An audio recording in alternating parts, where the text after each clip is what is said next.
Let's speak to Christopher Steele, a former MI6 officer who led the Russia desk at the UK's Secret Intelligence Service. Christopher, an absolute pleasure to have you on the show. Thank you for joining us. So, hi. MI6 is launching its own dedicated portal on the dark web in the hope of attracting new spies online. Will this recruitment drive actually work?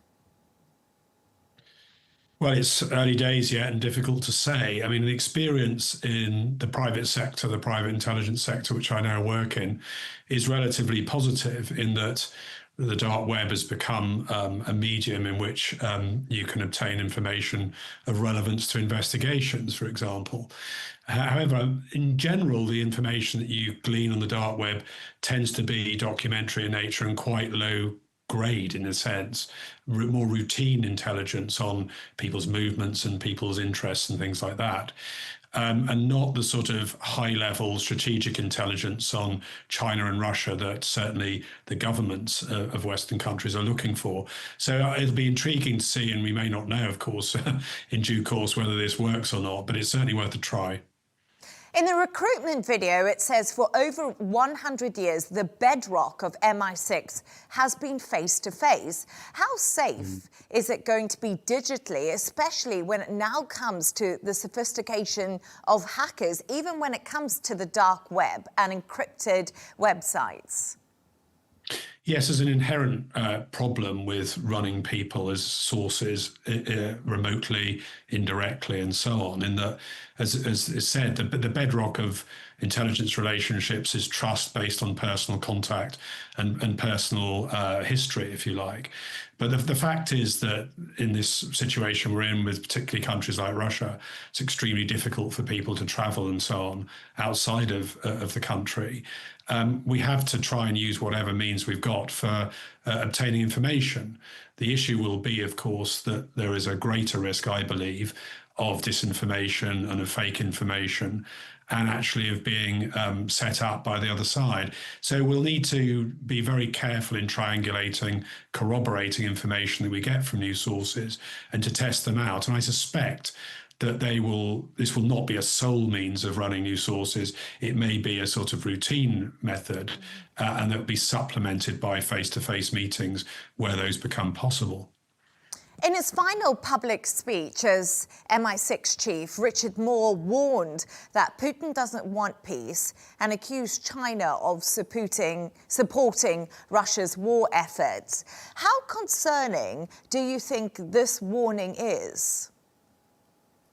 I don't think there's anything new in the warning. I think that those of us who have worked on the Ukraine war since it began and have been gathering intelligence on it would tell you that exactly what Richard was saying, that there's no sign that Putin has watered down his war aims. I, for example, don't believe there'll be a lasting and just peace in Ukraine for as long as Putin's in power. Politicians and state representatives have to watch their words in those areas, but that's my fundamental belief. And in terms of China, I think China is in this war for its own benefit. I don't think there's any particular love between Putin and Xi or Russia and China. In fact, quite the opposite. But it suits China particularly to have Russia out front as the pariah state rather than themselves, and for them to profit from things like low-cost energy imports that they're benefiting from Russia at the present time. And I think that it's imperative really on the West to put more pressure on China. And one of the ways that can be done, of course, is in these secondary sanctions that have been referred to, which Trump has applied to India for buying Russian oil, but has so far refrained from applying to China. And if we just talk a little bit about the threat from Russia, we did hear some information today. NATO intercepted the Russian aircraft that violated Estonian airspace today. And we are seeing these violations more and more. And many people are asking the question, is Russia now trying to provoke NATO countries to test their red lines? Yeah, I'm sure they are, although I'm also convinced that Russia's armed forces have been so degraded during the course of this war that they don't have the capability to launch a secondary attack on any NATO state, not at the moment. Their objective will be to try and get some kind of win out of Ukraine, or at least a win that they can present to their people, to get some kind of sanctions lift and to rebuild their forces over the next few years, so that in 4 or 5 years they could come back and threaten, say, Estonia or Lithuania. But they certainly will be testing our resolve and our unity. And my fear is that President Trump is not a fully committed ally of Ukraine or of Western democracy.